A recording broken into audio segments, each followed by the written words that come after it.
Magandang hapon po sa inyong lahat. Ayan. Kung may naalala po kayo ngayon, ano pong araw po ngayon? Saturday na. And kung sa camping po tayo, diba last day na to? Ngayong hapon yata yung schedule ng washing of the feet ba yun? Tapos mamayang gabi, yun yung time na susuot mo na yung pinaka magandang damit mo. Diba? Pero papasalamat tayo sa Panginoon kasi sa kabila ng kahit na hindi po tayo nakapagsama-sama sa aktual, nandito pa rin po tayo sa sabay-sabay na magpupuri at mag-aaral ng kanyang mga salita. Amen po. Nabanggit po kanina ni Pastora Lea na kapag alauna raw, ito raw yung time na inaantok yung mga tao. Buti na lang 2:00 na. Yan, pakisabi sa katabi, gising ka na. Okay. Makipagbukasan po tayo dito sa Galatians chapter 2, verse 20. Yan, basahin ko po. Sabi niya po rito, namatay akong kasama ni Kristo sa krus. Hindi na ako ang nabubuhay sa aking sarili, kundi si Kristo na. Ipinapamuhay ko ang buhay kong ito sa pamamagitan ng pananampalataya sa anak ng Diyos na nagmahal sa akin at nag-alay ng buhay niya para sa akin. Sa English po, basahin ko po, I am crucified with Christ. Nevertheless I live, yet not I, but Christ liveth in me. And the life which now I live in the flesh, I live by the faith of the Son of God, who loved me and gave Himself for me. Ang Lord po ang magpala ng kanyang mga salita. Okay, magandang hapon po ulit sa inyong lahat. And nakaka-bless po kasi kanina binabrowse ko po yung sa Zoom natin. Nakita ko po ibang mga kasama po natin. Nandun sila sa labas ng kanilang mga simbahan kasi naghahanap ng signal. Nagpupumilit na mapakinggan o maka-join ng mas maayos. Kita ko kanina yung iba nakatolda lang at summer po ngayon, hindi po biro ang panahon, pero ang nakaka-bless po rito ay hindi po natin alintana kung ano man yung nararamdaman natin sa paligid, mainit man o kung ano pa man. Ang malaga, nagkakasama-sama po tayo ngayon. Nagsasabay-sabay po tayo na nagpupuri at nag-aaral ng kanyang mga salita. Amen po? Okay. Yung verse po na binasa natin ay familiar po ito sa ating lahat. Tama po? At minsan malimit natin itong sinasabi. I am crucified with Christ, sabi ni Pablo. Ano po ang ibig sabihin ni Pablo po dito? Anong dahilan, bakit niya nasabi ito? Kung babasahin natin ang buong Galatians, hindi po ngayon yan. Tungkol po ito sa pagdidepensa ni Pablo na ang kaligtasan ay by faith alone. Yan, bakit niya kailangang depensahan? Kasi nung time na yon, may mga nagtuturo kasi sa mga bagong believer na para maligtas ka ay kailangang i-observe mo ang kautusan o kailangang sumunod ka sa kautusan. Pati nga si Pedro, pinagsabihan nyo ng time na yon, kasama pa si Barnabas. Basahin po natin dito sa karugtong po nito sa verse 14, Galatians chapter 2 pa rin po. Nang makita kong hindi na ayon sa katotohanan, ito po sabi ni Pablo, nang magandang balitang ginagawa nila, pinagsabihan ko si Pedro sa harap ng lahat. Bakit mo pinipilit ang mga hindi Hudyo na mamuhay na parang mga Hudyo? Ikaw nga mismo na isang Hudyo ay namumuhay na parang hindi Hudyo. Kaming mga pinanganak na Hudyo ay iba sa mga hindi Hudyo na itinuturing ng mga kapwa naming Hudyo na makasalanan. Ngunit alam namin na ang tao ay itinuturing na matuwid ng Diyos sa pamamagitan ng pananampalataya kay Jesucristo at hindi sa pagsunod sa kautusan. Kaya nga, kaming mga Hudyo ay sumasampalataya rin kay Kristo Jesus para maituring na matuwid sa pamamagitan ng pananampalataya. at hindi dahil sa pagsunod sa kautusan, sapagkat walang sino mang may tuturing na matuwid sa pamamagitan ng pagsunod sa kautusan. Ulitin ko po, ito po yung time na pinaglaban o tinayuan ni Pablo ang mabuting balita, ang pananampalataya niya sa Panginoong Hesus. Okay, nabanggit na rin po kanina. Sa ngayon, pinagbawalan ng karamihan sa atin sa iba't ibang lugar. Pinagbawalan tayong mag-gather sa isang lugar para sama-sama sana mag-worship at makinig ng Word of God. Pero, hindi naman tayo pinagbawalan na sabay-sabay para mag-worship at makapakinig pa rin ng Word of God sa pamamagitan ng online gaya ng ginagawa natin ngayon at araw-araw dito sa Rema Fields. Amen po? Amen. Okay.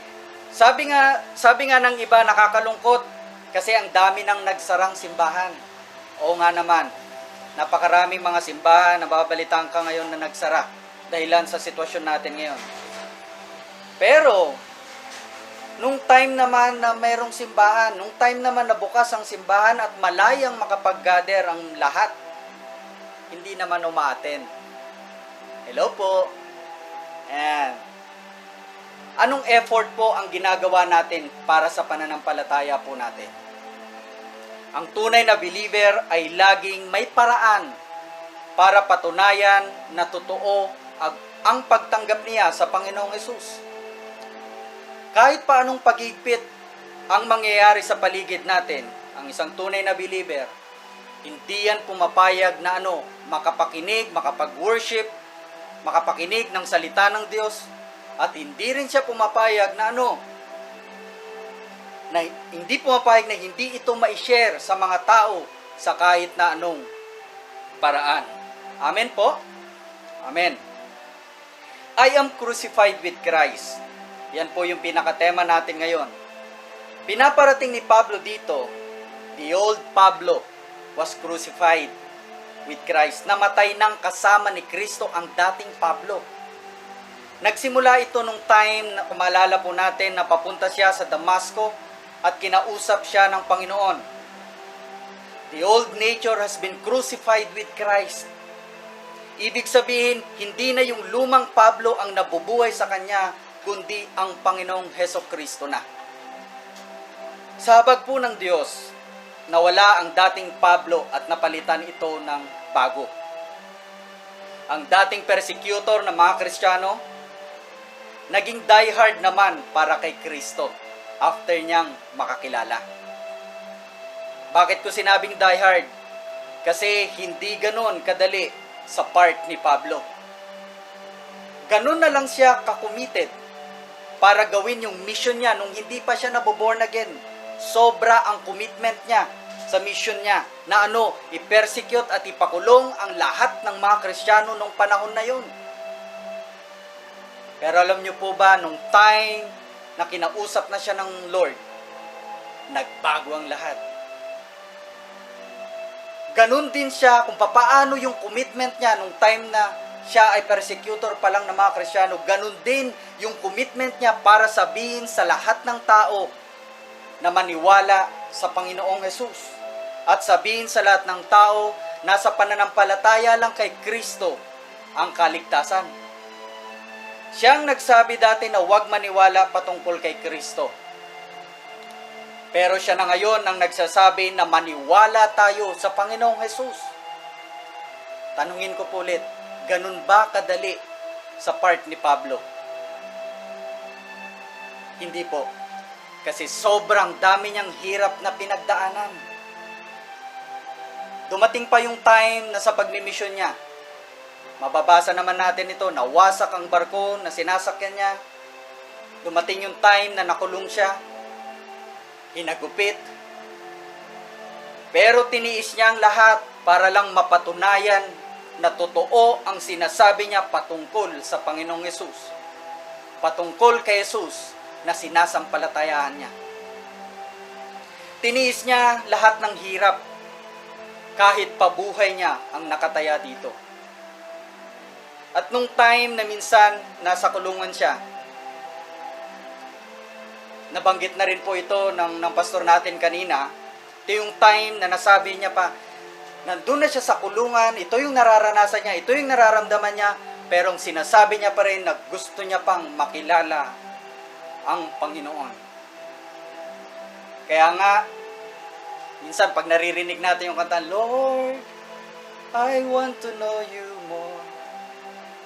Bigla tayo napapaisip, sana ako rin. Sana ako rin.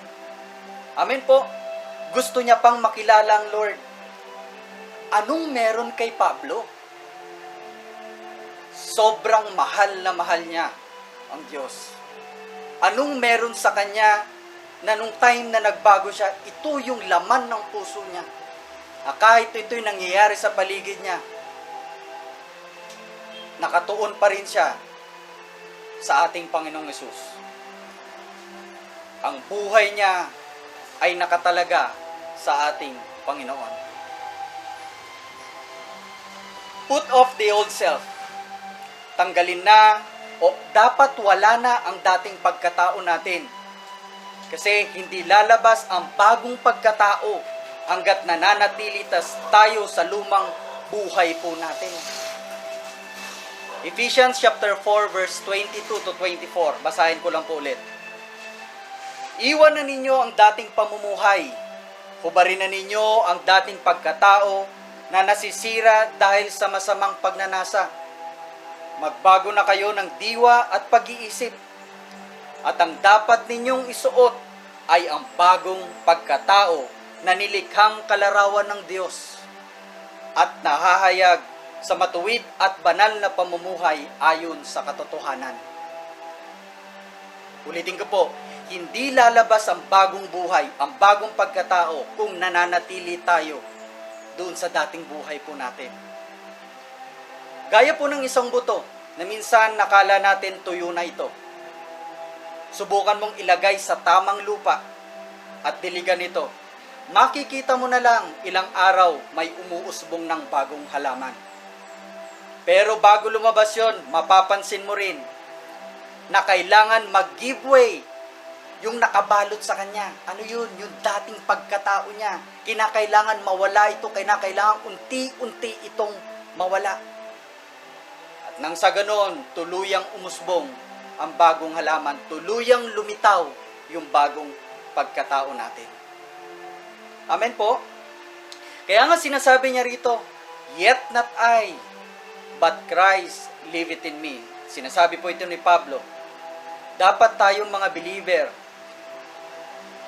hindi na dapat, sabi niya, hindi na dapat yung sarili natin ang nasusunod, kundi ang Panginoong Hesus na ang nasusunod.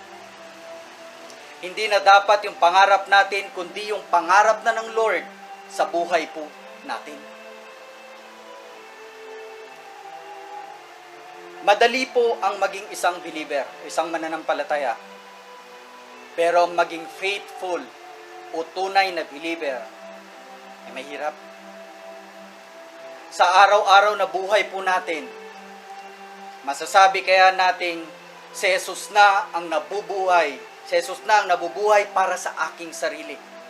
Si Jesus na ang nakikita sa bawat mga salitang lumalabas sa atin. Si Jesus na ang nakikita sa bawat kilos at sa bawat desisyong ginagawa po natin.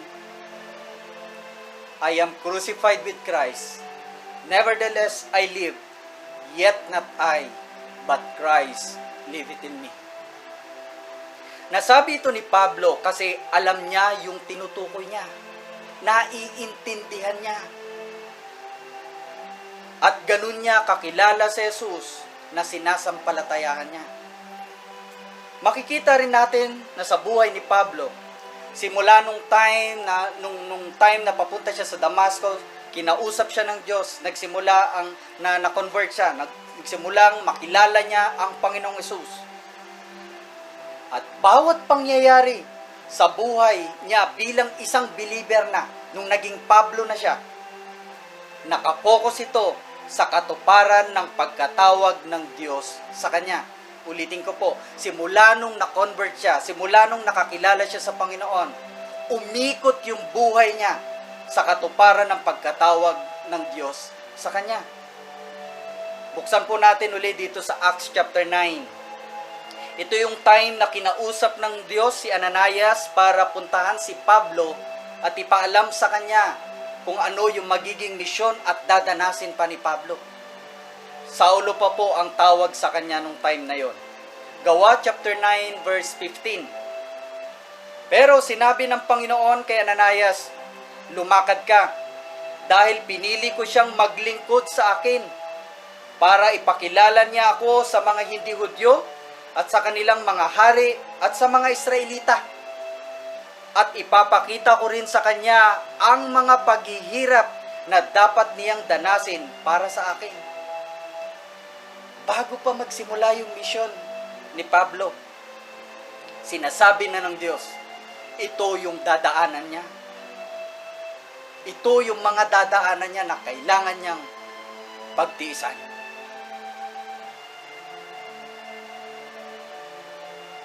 Sinabi ng Diyos dito ang magiging misyon ni Pablo at ang paghihirap na kanyang dadanasin. At makikita nga natin sa buhay ni Pablo sa Book of Acts, nung time ng pagmimission niya, ang daming pangyayari. At mapapansin natin dito na lahat ng pangyayari sa buhay niya, ulitin ko po, umikot lang ito sa katuparan ng misyon na ibinigay sa kanya ng Diyos. Kaya nga nasabi niya na I am crucified with Christ. Nevertheless, I live, yet not I, but Christ liveth in me. Sino po ba si Pablo? Sino po ba si Pablo bago siya naging Pablo? Sino ba siya before? Bago siya nakakilala sa Panginoon. Alam niyo po, sabi rito, ilan? Ang siya po ay isang Jewish leader. Siya ay naging estudyante ni Gamaliel, na kung saan itong si Gamaliel ay isang pariseo, tagapagturo ng kautusan, matalino. At kung estudyante ka niya, ay sigurado, ganun din ang kahinatnan mo. At napatunayan nga ng marami na si Pablo ay napakatalino base sa kanyang mga sinulat. Biruin nyo, kabisado niya nga yung 5 books ni Moses, yung Pentateuch na tinatawag. Isa pa, si Pablo ay isang Roman citizen. Bakit? Ano ang meron kapag ka ikaw ay citizen ng Roma? Iba ang pribilehiyo nila. Basahin ko po dito sa Gawa chapter 22, verse 27. Kaya pumunta ang commander kay Pablo at nagtanong, Romano ka ba? Opo, sagot ni Pablo. Sinabi ng commander, ako rin ay naging Romano sa pamamagitan ng pagbabayad ng malaking halaga. So, ibig sabihin, para maging Romano ka, gagawin mo lahat ng paraan para maging isang citizen ka lang ng Roma. Pero, sumagot si Pablo, pero ako'y isinilang na isang Romano. Umurong agad ang mga sundalo na mag-iimbestiga sana sa kanya. Natakot din ang commander dahil ipinapagapos niya si Pablo gayong isa pala siyang Romano. Tingnan nyo, merong malaking pribileyo kapag ikaw ay Roman citizen nung mga time na yon. At ang pamilya niya, si Pablo, ay nasa mataas na estado ng kanilang pamumuhay. Marami siyang isinantabi para matupad lang ang plano ng Diyos sa kanya. Kaya niya sinabi, ulit-ulit po ako sa katagang ito, I am crucified with Christ. Nevertheless, I live, yet not I, but Christ liveth in me. Ang dami niyang isinantabi. At nag-focus siya doon sa plano ng Diyos sa kanya. Kumusta po ba tayong lahat? Amen po. Kumusta po ang buhay natin? Saan po ba tayo patungo?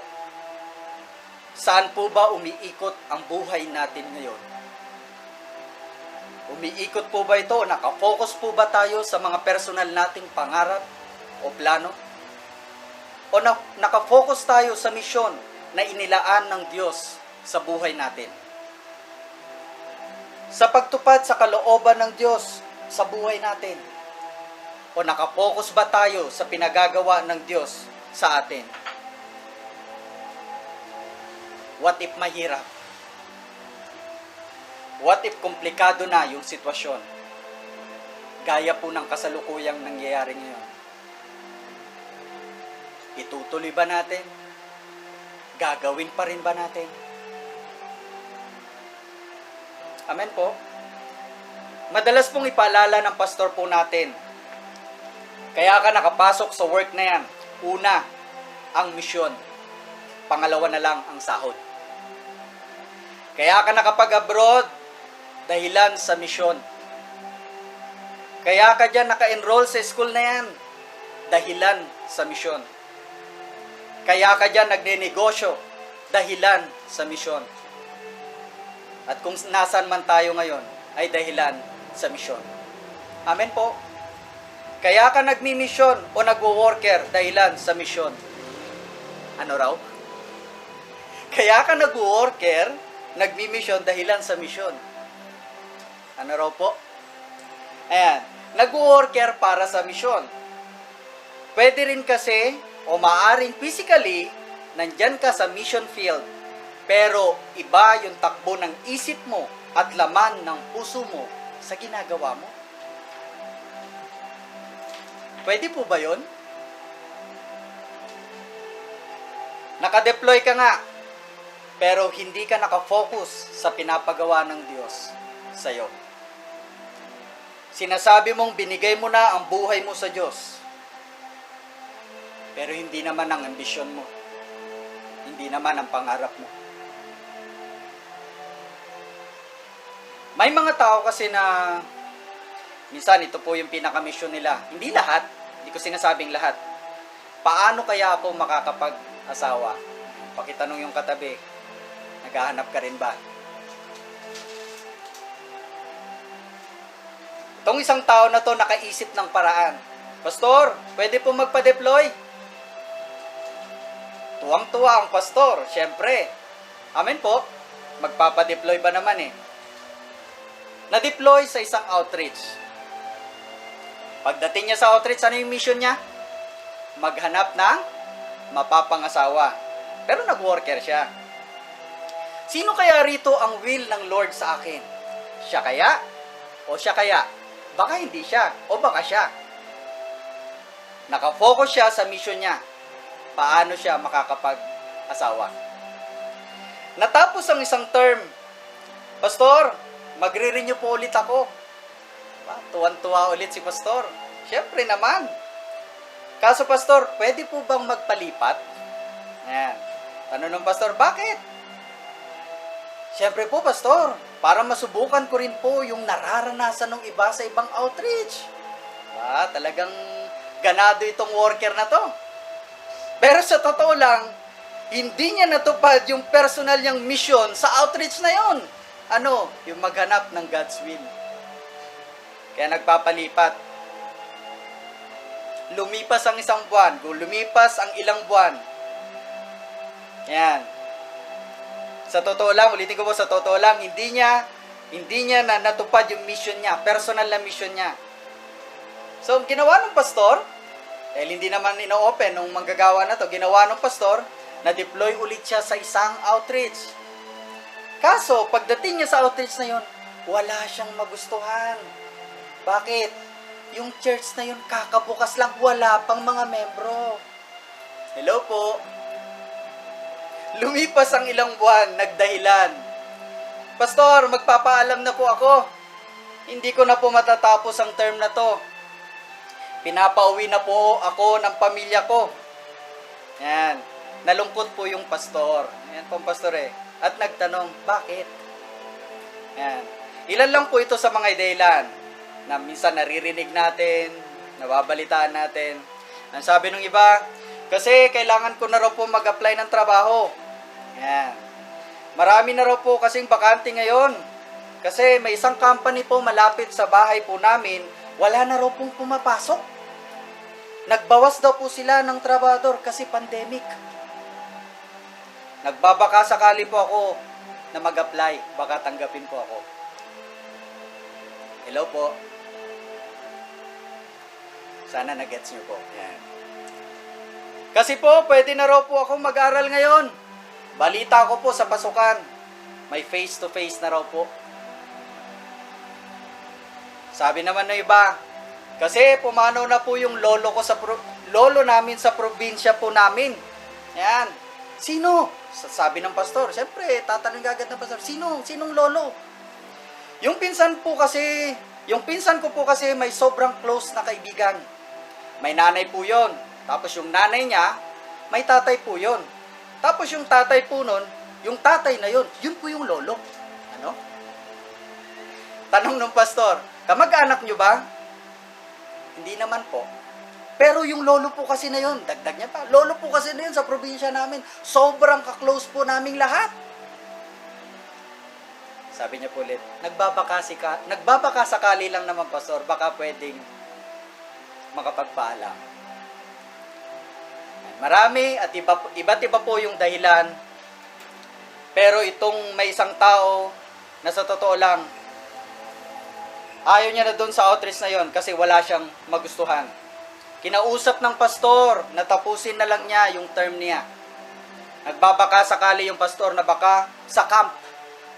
O baka ngayong araw na to, habang nakikinig siya, ay magbago yung isip niya na magpatuloy. Nagbabaka sakali yung pastor na baka sa camp ay marinig niya talaga ang pagkatawag ng Diyos sa kanya at maging malinaw ito ulit at magpatuloy sa paglilingkod. Lumipas ang camp, nagpa-deploy po ulit. Pero dumating yung time na huminto na rin siya sa pag-worker.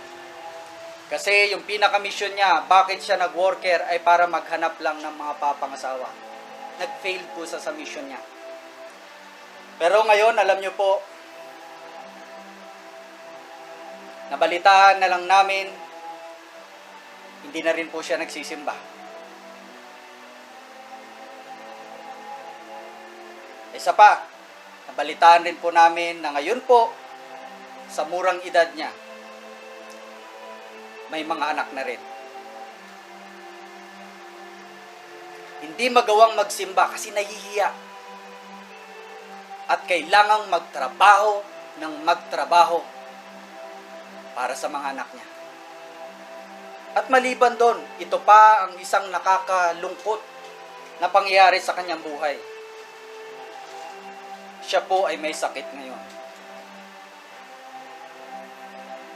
Kinakailangan ng napakalaking halaga para magtuloy-tuloy ang paggagamot sa kanya.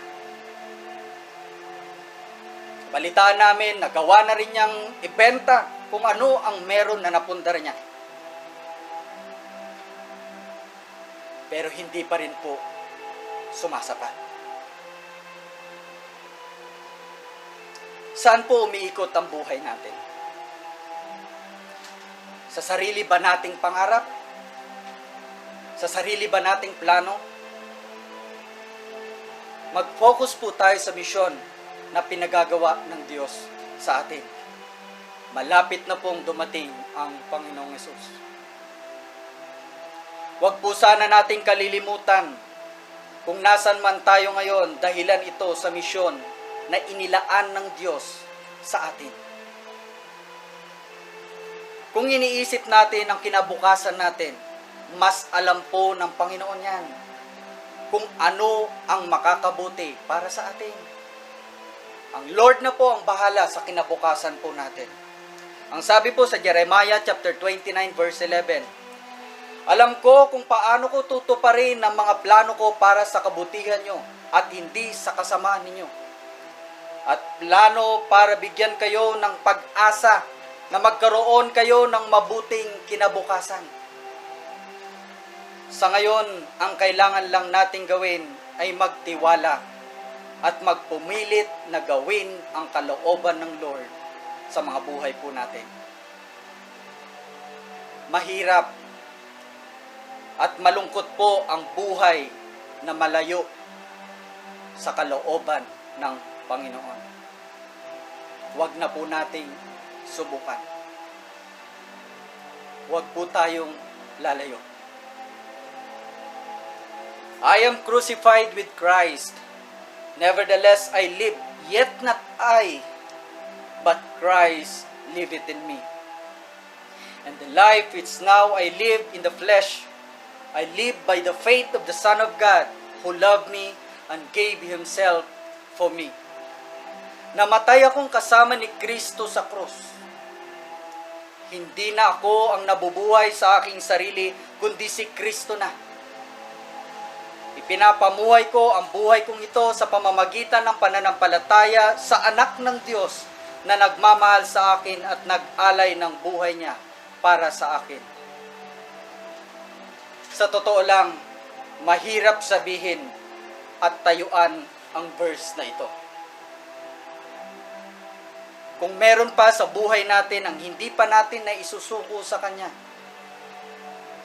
kung meron pang aspeto sa buhay natin na hindi pa rin ang Panginoon ang nasusunod, at yung tayo pa rin ang nasusunod at hindi ang Diyos,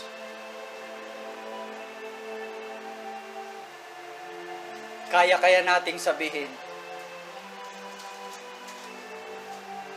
yet not I, but Christ liveth in me.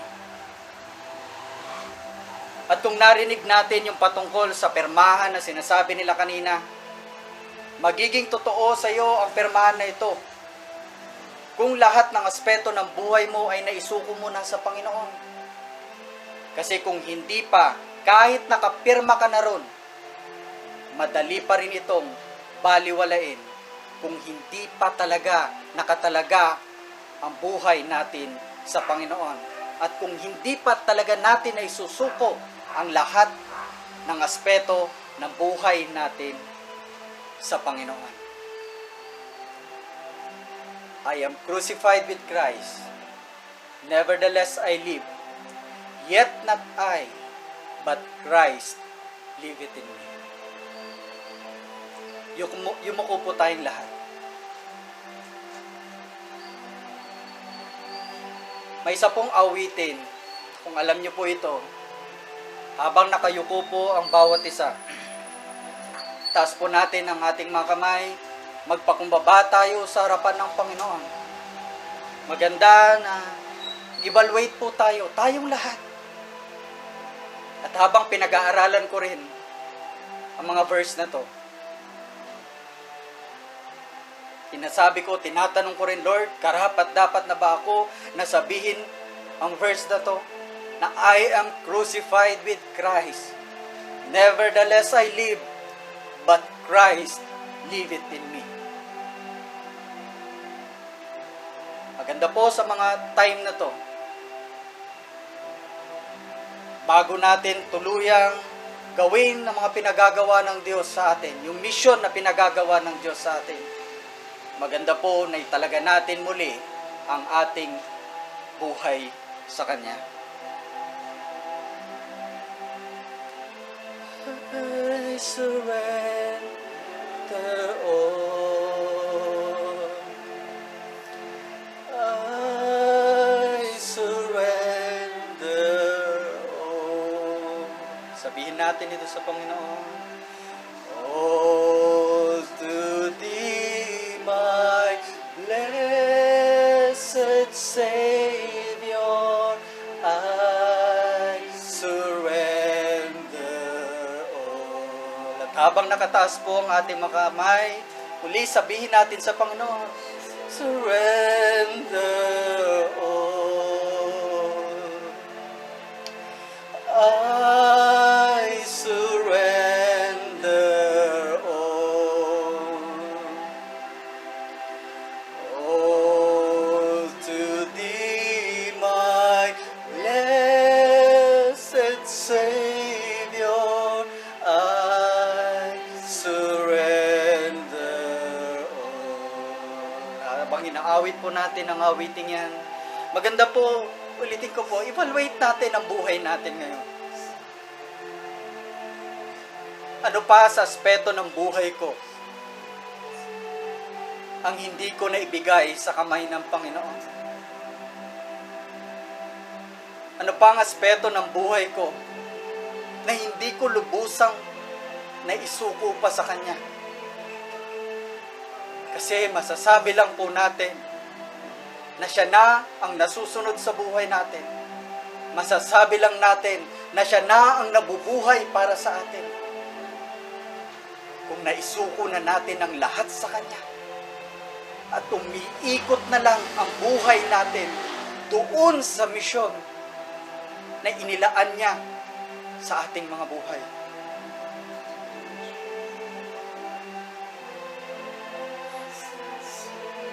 Personal po tayo makipag-usap sa Panginoon. Kilala po tayo ng Diyos. Alam niya po ang laman ng puso po natin.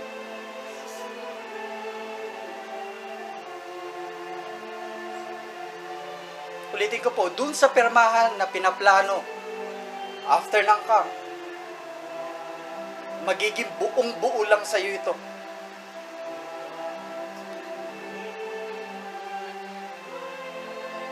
Kapag alam mo sa puso mo na wala nang natitira para sa iyo. Pangarap mo, ambisyon mo, nakafocus ka na lang doon sa misyon na inilagay ng Lord sa iyo.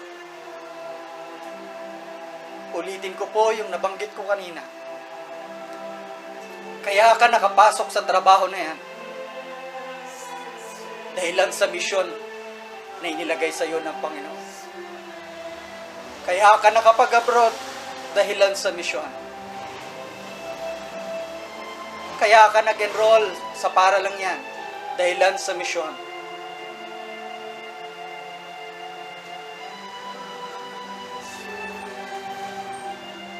Kaya tayo, nandiyan dyan sa kinalalagyan natin, kung saan pa man, huwag nating kalilimutan na pagkatapos tayong maligtas,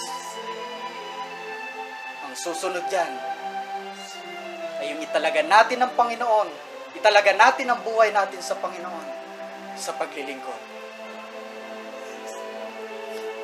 Habang nakayuko po ang bawat isa, sinasabi rito, hindi na ako ang nabubuhay para sa aking sarili, kundi si Kristo na. Magpakumbaba tayo sa harapan ng Panginoon. Patuloy na evaluate ang buhay natin. From time to time, i-meditate po natin ang verse na to.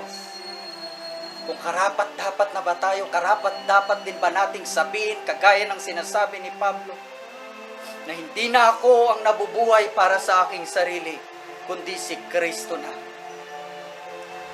Ipagkatiwala natin ang lahat sa Kanya. Italaga muli natin ang ating sarili sa Panginoon. Muling magsimula tayo sa pagtupad sa kalooban ng Panginoon. Mag-focus tayo o mag-refocus tayo sa misyon na inilaan niya sa atin hanggang sa muling pagparito ng Panginoong Hesus. Konting panahon na lang po. Malapit na malapit na.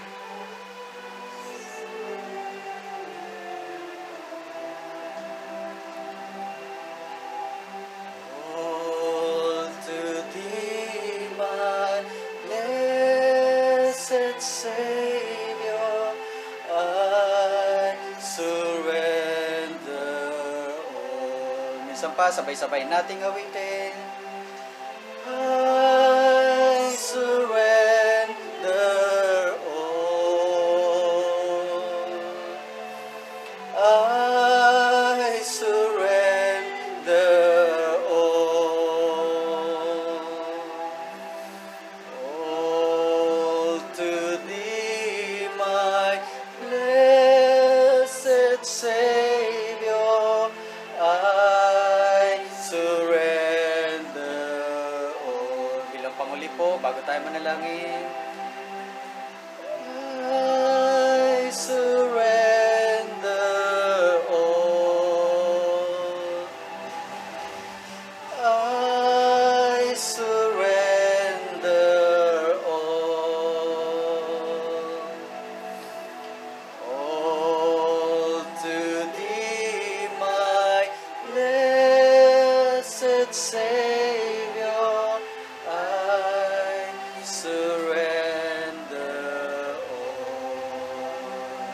O, manalangin po tayo. Ama naming Diyos, sa oras nito, muli nagpapakumbaba po kami sa inyong harapan. At muli, sinusuko po namin ang aming mga buhay sa iyo. Sinusuko po namin ang lahat ng aspeto ng buhay namin. Sinusuko po namin sa iyo ang sarili naming ambisyon, ang sarili naming pangarap. Hinihiling po namin ng kalooban mo, ang plano mo lang ang matupad sa aming mga buhay. Tulungan mo kami, Panginoon, sa mga panahon ngayon, na maging matatag pa, maging malakas, Panginoon, para maipahayag namin ang mga salita mo. At gaya rin ng sinabi ni Pablo, Panginoon, Lord, lalong-lalo na sa mga panahon ngayon, gusto ka pa naming makilala sa aming mga buhay. Salamat, Panginoon, sa mga salita mo. Salamat sa mga paalala mo, Panginoon. Tulungan mo kami na sa bawat araw ng buhay namin ay masabi namin na kami ay, ang buhay namin ay nakatalaga na sa iyo, Panginoon. Na ikaw na ang nabubuhay para sa amin. Tinatas ko po ang bawat isa na nakikinig sa mga time na to, Panginoon. Ano man po ang kalalagayan ng bawat isa, hinihiling ko, Panginoon, ang pag-abot mo sa kanila. Iba't ibang sitwasyon, Panginoon. Pero salamat dahil, Lord, ang lahat ay ginawa mo na para sa amin. Ano man ang daanan namin sa mundong ito, Panginoon, napagtagumpayan mo na ito. Lord, nililipap ko, Panginoon, ang bawat isa na naririto. Abutin mo sila sa kani-kanilang kalalagayan, Panginoon. Salamat, Panginoon, dahil sapat na ang ginawa mo doon sa krus ng Kalbaryo, Panginoon, para kami ay magkaroon ng katagumpayan sa buhay na ito. At para kami ay mabuhay ng may katagumpayan. Salamat po sa inyo, Ama. Salamat po sa oras na ito. Kailan po ang aming pararangalan at itataas sa aming buhay at sa gawain na ito. Ito po ang aming hinihiling, Ama, sa tanging pangalan ng aming Panginoong Hesus. Amen and amen.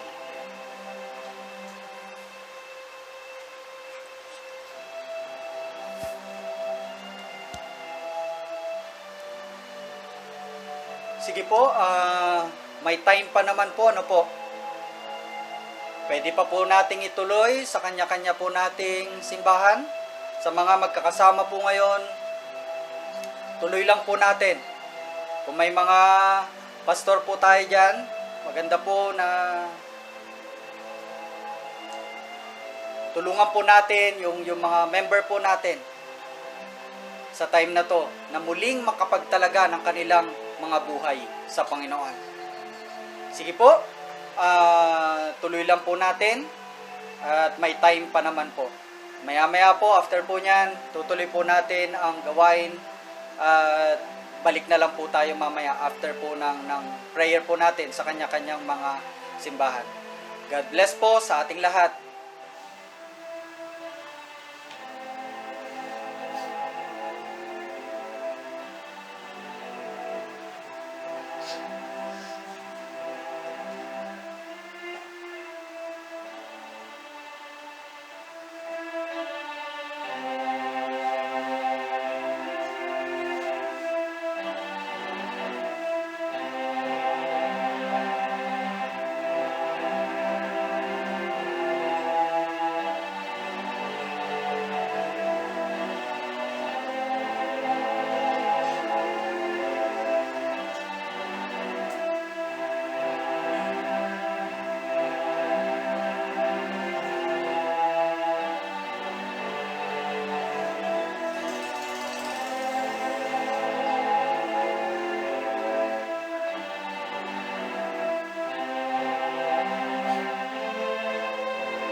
Praise God po sa mga kanya-kanya po nating simbahan, sa mga may mga magkakasama po.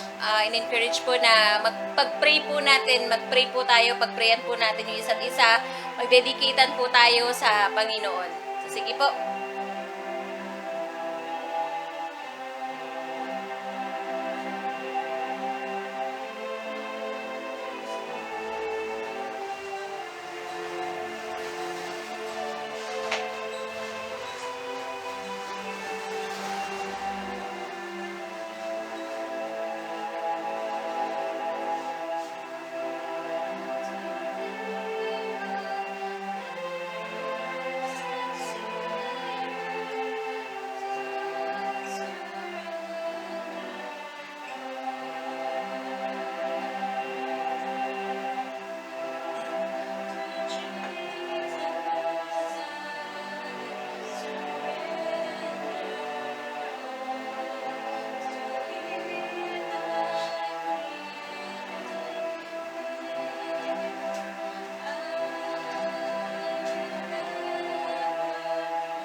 Purihin po ang Panginoon.